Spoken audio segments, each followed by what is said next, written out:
Goeiemôre julle, baie welkom by Kom ons gesels en dit is sowaar episode 60.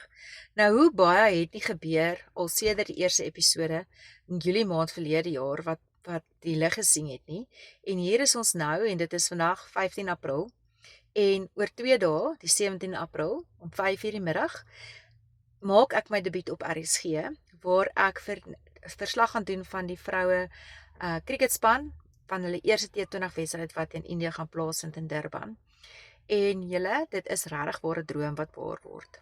Vroeër in die week kyk ek 'n stukkie van daardie fliek The Replacements. En dis dalk nou nie die beste fliek gewees nie en hy het nie Oscars gewen nie, maar dit is definitief een van my gunsteling flieks. En ek luister net na daardie stukkie waar hulle praat oor veer. En aanvanklik sê die een ou hy's bang vir spinnekoppe en dan kom Shane Falke wat gespeel word deur Keanu Reeves en hy praat van dryfsand en hoe dryfsand mens kan intrek en jy dink jy gaan dalk daar uitkom, maar jy sak net al hoe dieper en dieper in en daardie bangheid wat aan 'n mens klou. Nou, ek moet vir julle sê, as ek gaan jok as ek sê ek is nie 'n bietjie bang vir Vrydag nie, maar die groot bang is verby. Die groot bang om die kans te vat om 'n droom na te jaag is nou verby en ek moet vir julle sê dis verskriklik bevrydend.